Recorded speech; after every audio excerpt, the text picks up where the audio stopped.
A continuación, Perspectivas Ambientales con Verónica Arias Cabanilla.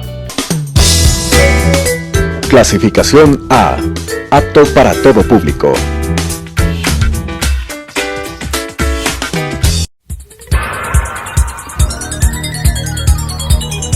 Las opiniones vertidas en este espacio por la producción y dirección del programa son de exclusiva responsabilidad de sus autores y de quienes intervienen en ellos. Telesucesos Canal 29 UHF presenta Perspectivas Ambientales con Verónica Arias Cabanilla. Diálogo con líderes comprometidos por el planeta. Un espacio para generar conciencia ambiental, para dialogar sobre visiones, acciones y perspectivas ambientales.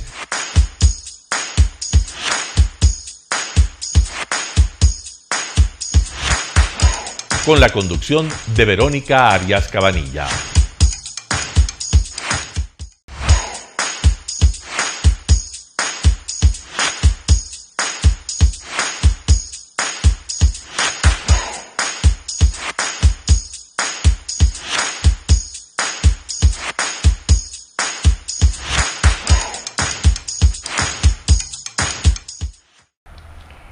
Bienvenidos a Perspectivas Ambientales, un espacio para dialogar con actores claves que desarrollan políticas, acciones, emprendimientos innovadores y soluciones alrededor del mundo, contribuyendo a la sostenibilidad en el planeta.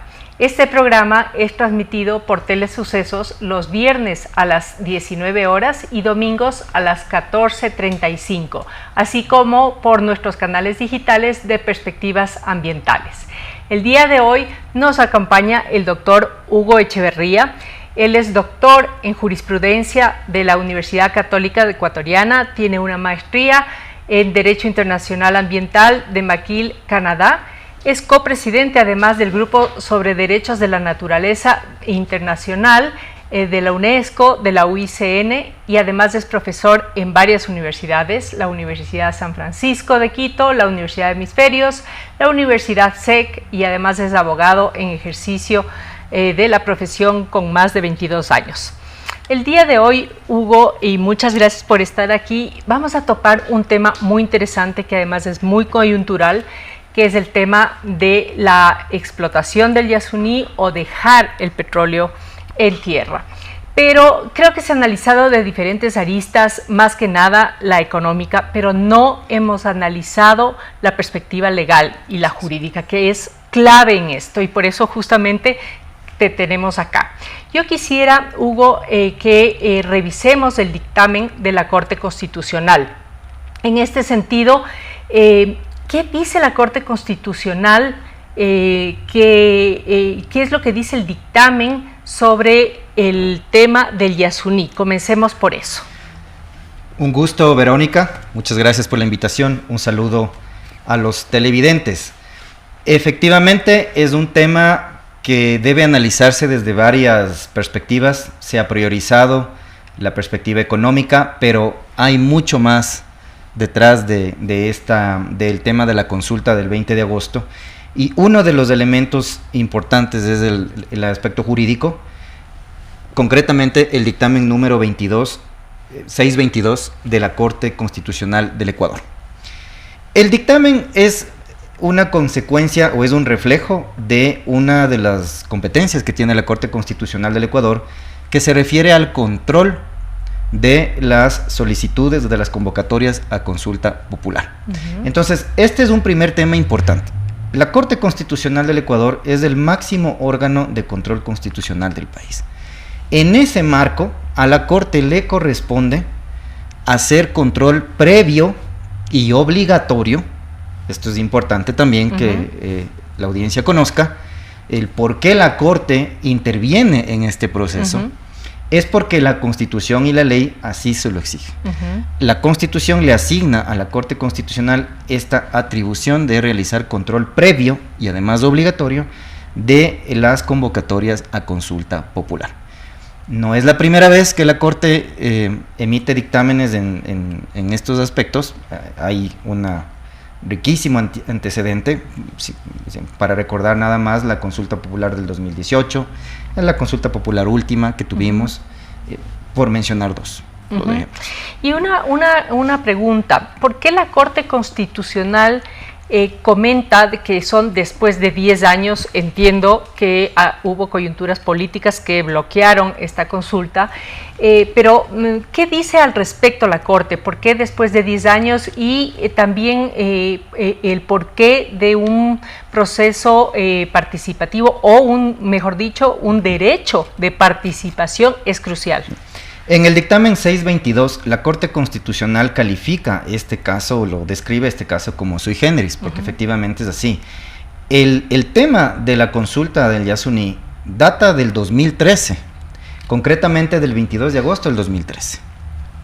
Ahora, en 10 años, este tema pasó por el Consejo Nacional Electoral, por el Tribunal Contencioso Electoral, fue al Consejo de Participación Ciudadana, fue a la Corte Constitucional, pasó en temas de apelación, en temas incluso de auditoría ciudadana, en acciones extraordinarias de protección. Pero digamos que el problema mayor radicó en recordará a la ciudadanía, en que hubo un problema en cuanto al número de adherentes a la consulta, a las firmas, ya que creo que todos recordamos el problema que se dio en aquella época. Entonces, eso derivó en que este proceso se dilate tanto tiempo. Es recién el año pasado en el que el Tribunal Contencioso Electoral le ordena al Consejo Nacional Electoral que otorgue la certificación de lo que se llama la legitimación democrática. Ese es el término jurídico. Es decir, que se valide que se cumplió con el requisito de que hay un apoyo ciudadano para este pedido de consulta. Entonces, esto se reactiva nuevamente en el 2022 en la Corte Constitucional del Ecuador. Y en el 2023 la Corte emite el dictamen que data del mes de mayo de este año. Ok, perfecto. Y a ver, veamos o analicemos un poquito más parte por parte qué es lo que, cómo está estructurado el dictamen. ¿Qué es lo que dice, por ejemplo, sobre la explotación ya del bloque? Porque muchas de las preguntas y preocupaciones es respecto a qué pasa si la consulta termina siendo sí y al día siguiente casi que tienen que salir todo el tema de la infraestructura con los costos que esto conlleva. Perfecto. A ver, para llegar a ese punto, la Corte, es primero importante comentar que la Corte lo que debe hacer frente a una solicitud de consulta popular es lo que se denomina control formal y control material. ¿Ya? Entonces, esto es muy importante y esto no se ha mencionado en el análisis de este tema, pero nos sirve para saber hasta dónde, cuál es el límite de la Corte Constitucional en la revisión de un caso como este.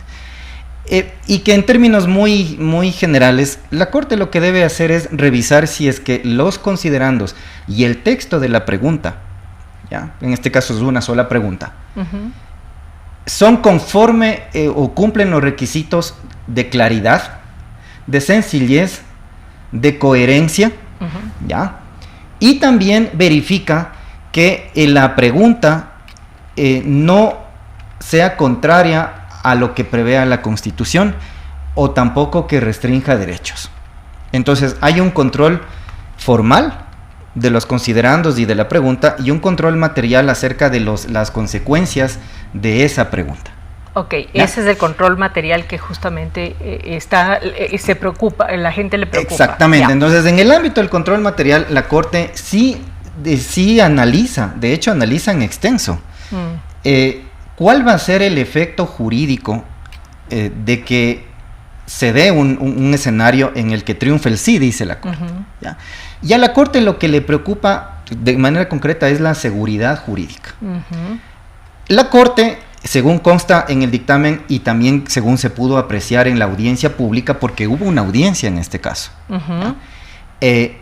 la Corte requirió información al Estado ¿sí? Ya. A las entidades, a las instituciones que Petroecuador, están, a por Petroecuador de ejemplo. manera concreta y puntual y prioritaria, que le informe sobre la situación contractual. ¿Ya? Concretamente, ¿cuál es la línea de tiempo de los contratos que están vigentes en este tiempo? Porque la Corte sí Por la seguridad analizó jurídica, el problema de cuál va a ser la consecuencia en cuanto a la seguridad jurídica. Y también analizó el tema complejo de la preventa de petróleo. Ya. Entonces, la Corte en su dictamen, sobre la base de la información recabada, que por cierto la Corte señala que el Estado no actuó diligentemente en la entrega de información, ¿ya? Sí. Y a pesar de haber sido requerida no una vez, sino 3 veces en este proceso, ¿no?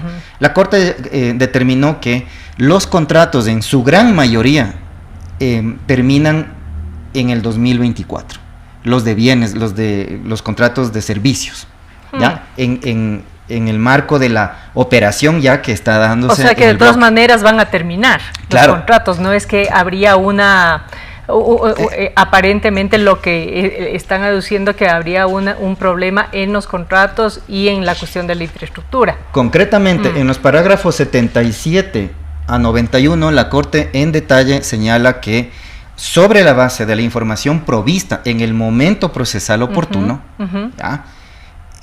El rango temporal contractual vigente termina en el 2024. Yeah. Este es un tema importante que le vamos a volver más adelante. Y en cuanto al otro problema que a la Corte también le preocupó muchísimo, de qué pasa con el abastecimiento de petróleo que ya está prevendido. Así es. Ese es un tema que tampoco se ha analizado mucho en la opinión pública. Así es. Petroecuador le dijo, bueno, mire, tenemos esa preventa de petróleo se cubre con toda la producción nacional, no es que se cubre solo con la producción del bloque 43. Así es. ¿Ya? Sí. Eso también es importante precisar porque aquí puede dar pie a confusión. Hay mucha confusión, ¿ya? Que se habla como que del bloque 43 vamos a perder todo el petróleo ecuatoriano. Exactamente. Ahora, en tal virtud, la Corte decide, debido a que sí hay unos compromisos contractuales en vigencia, decide que la decisión, en caso de que la ciudadanía se pronuncie afirmativamente, no sea inmediata. Esto tampoco se ha mencionado en el análisis público, ¿no? Sino que dure un término, dice la Corte, de un año, no menor de un año. Pero no dice un plazo, esto es importante también mencionar, no es que son 365 días, sino que es un término. Es decir, se extiende más de un año, ¿no? Más de un año, pero no puede ser nunca menos de un año en todo caso. No puede ser menos de un año. Y la Corte dice esto en razón de 2 aspectos que también son importantes de insistir. El primero, en que se vayan finiquitando todas las relaciones contractuales con responsabilidad y ya no se inicien nuevos procesos contractuales, por ejemplo, renovación de servicios, etcétera. Y lo otro también que a la Corte le interesa mucho es que el Estado tome las medidas correspondientes para precautelar todo el tema de las poblaciones en aislamiento voluntario y el cierre de todo el proceso de gestión ambiental hidrocarburífera que existe en esa zona para que haya una salida de conformidad con los parámetros ambientales que tiene que hacerse. Claro, plan de manejo y de cierre que se llama, ¿no es cierto? Entonces eso está muy, muy claro. Y fíjate que todo esto no se ha analizado, sino que nos concentramos en el tema económico. Así que esto es una primicia, este análisis que estamos haciendo legalmente acá. Y quisiera saber, entonces, en la Corte se presentó un amicus curiae también, ¿verdad? Sobre quién presentó o sobre qué temas presentaron. Debido a la relevancia nacional, la Corte decidió convocar a una audiencia. En ese caso, en esa época, la jueza ponente de aquella época, la jueza Corral, la señora jueza Corral, decidió convocar una audiencia, lo cual es una medida bienvenida, ¿no? Porque es un tema de interés nacional. Y se presentaron amicus curiae a favor y en contra, o más bien dicho, a favor de los aspectos ambientales y también a favor de los aspectos de explotación petrolera. Hubo también la intervención de varias entidades del Estado, no solamente de las instituciones en materia petrolera, sino también de finanzas, tributaria, para que tengan la oportunidad de dar sus apreciaciones, a fin de que la Corte se forme un criterio que le sirva para mejor resolver cuál es el papel de la amicus curiae, ¿no? Fue un proceso interesante, fue una audiencia muy... que da cuenta que el problema sí es de relevancia, el asunto es de relevancia nacional. Obviamente, así es. Muy interesante. Y otra de las cosas que quisiera analizar contigo, Hugo, es sobre las alternativas, porque también hay que entender que el rol de la Corte no es dar alternativas, ¿no es cierto?, como se está malinterpretando. Entonces, en ese sentido, explícanos desde el punto de vista jurídico por qué la Corte no da alternativas y qué es lo que da. Este es un tema muy importante porque efectivamente se le hace un reproche a la Corte Constitucional de que por qué en su dictamen no adoptó o no dispuso alternativas, sobre todo de carácter económico. Es fundamental señalar que la Corte tiene un límite de actuación previsto por la misma Constitución, y ese límite es el ámbito formal y el ámbito material. La Corte no puede pasarse de ese límite en su función de control constitucional. Y de hecho, la Corte, en la parte final de su dictamen, señala que el límite de la Corte es el control y que deja a la ciudadanía la ponderación de los aspectos relacionados con los efectos de carácter social, ambiental y económico. Lo cual es correcto, porque si la Corte hubiese pasado de ese límite, entonces ahí sí estuviésemos en un escenario de extralimitación constitucional. Así es. Pero la Corte lo deja plasmado en uno de los parágrafos finales del dictamen que tiene un límite de actuación.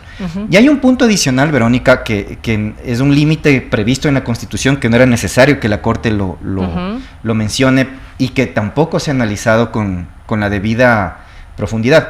Recordemos que lo que pasa en el Parque Nacional Yasuní y en el bloque 43 es una excepción a la regla constitucional. La Constitución nos dice que la explotación de hidrocarburos está prohibida en áreas protegidas. Artículo 407. Es necesario también recordar estas bases, ¿no? Así es. Y que por excepción, utiliza esa palabra en la Constitución del Ecuador, y cuando hay una declaratoria de interés nacional, se puede levantar esa prohibición.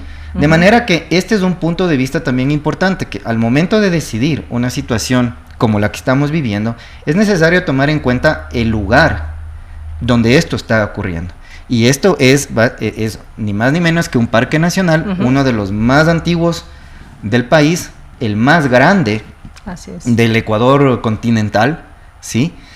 Y que está cubierto por esta protección constitucional que es muy fuerte, que llega a un nivel incluso de prohibición de realización de actividades extractivas. Y que en su momento fue declarada la explotación petrolera como interés nacional, pero que en principio en la Constitución, como tú bien dices, está negado. Es reserva de biosfera, es parque nacional, es reserva del Pleistoceno, es una de las grandes áreas megadiversas en el mundo, y por metro cuadrado tenemos una biodiversidad más grande que Europa y Estados Unidos juntas, entre otras características, ¿no? Entonces, y eso me lleva a la última pregunta sobre los derechos de la naturaleza, porque hemos visto la actuación de la Corte Constitucional en los últimos años, que ha sido bastante interesante y súper enriquecedora y muy justificada cómo aborda los derechos de la naturaleza. Y en este caso también hace mención a los derechos de la naturaleza y refuerza todo aquello. No lo hace. ¿Ya? Y por una razón válida. Este no es un tema, paradójicamente, este no es un tema ni de derecho ambiental ni de derechos de la naturaleza. Este es un tema de control de derecho constitucional puro, digámoslo así. Y al derecho de la participación también. Exactamente, y el corazón del control constitucional en este caso es el análisis de la garantía de los derechos de participación, que tienen dos dimensiones. El primero es el derecho que tenemos los ciudadanos a intervenir en asuntos de orden público, de interés público.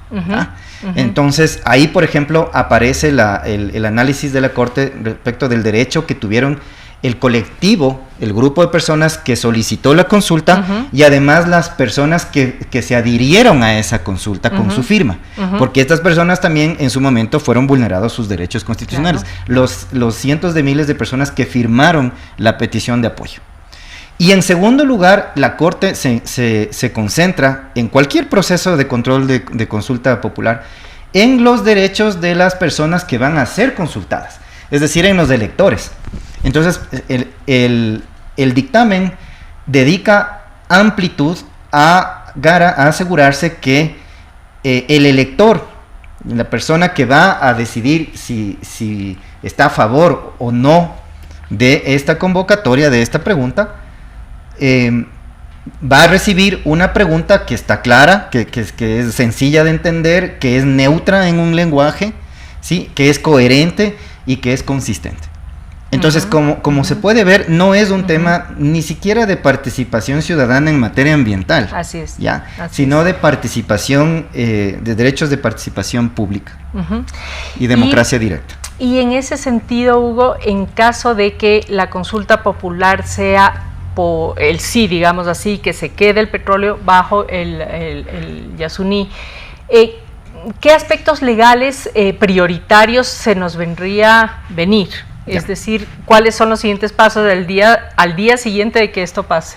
Sí, aquí hay que ser necesario enviar un mensaje de tranquilidad. No es como se ha planteado que al día siguiente ya el Ecuador va a entrar en una crisis económica porque ya no recibe los barriles de petróleo que salen del bloque 43. No, la Corte señala, anuncia y dice, lo que se debe hacer es entrar en procesos de cierre contractual planificado, organizado, y para eso le dan más de un año, calendario, digámoslo así, ¿no? Es un tiempo suficiente para poder cerrar los compromisos contractuales y evitar problemas de seguridad jurídica. En segundo lugar, la Corte le pide al Estado que no inicien procesos de renovación contractual, como es lógico, ¿ya? Y en tercer lugar, la Corte le pide al Estado que se preocupe mucho por el tema de las poblaciones que están en aislamiento voluntario, que es un tema que tampoco se está analizando exhaustivamente en este momento de discusión, así como también en el plan de cierre de operaciones del bloque 43. Hasta ahí llega la Corte, pero no es porque es porque hasta ahí le permite el ordenamiento jurídico constitucional. Lo demás le corresponde ya, por ejemplo, a la función ejecutiva decidir cómo vamos o cuál va a ser el plan para efectivamente compensar lo que se deja de recibir en ingresos petroleros.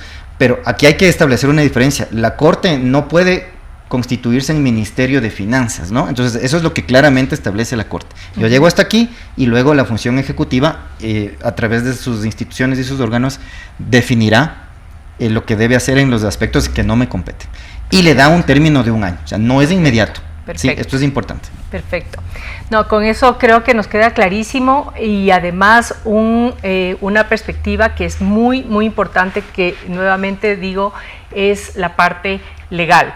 Vamos a tener otros invitados sobre el mismo tema porque es importantísimo que la ciudadanía esté bien informada, debatir estos temas, especialmente en relación al Yasuní. Vamos a ver el aspecto antropológico, vamos a ver el aspecto económico y algunas otras aristas que normalmente no salen a la luz pública en un debate tan profundo como el que hemos tenido este día con el doctor Hugo Echeverría. Con esto cerramos este espacio, agradeciéndote a ti, Hugo, por tu tiempo, a todos ustedes por su sintonía. Este programa es reproducido todos los domingos en nuestros canales digitales YouTube, Instagram, Facebook, Twitter, y los animamos a compartir este contenido y dar un like para llegar a más gente y generar más conciencia ambiental. Un abrazo a todos ustedes.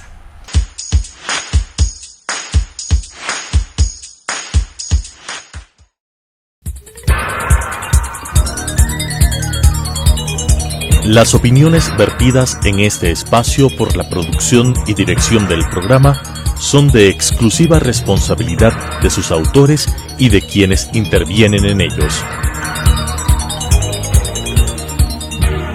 Telesucesos Canal 29 UHF presentó Perspectivas Ambientales con Verónica Arias Cabanilla. Diálogo con líderes comprometidos por el planeta. Un espacio para generar conciencia ambiental, para dialogar sobre visiones, acciones y perspectivas ambientales.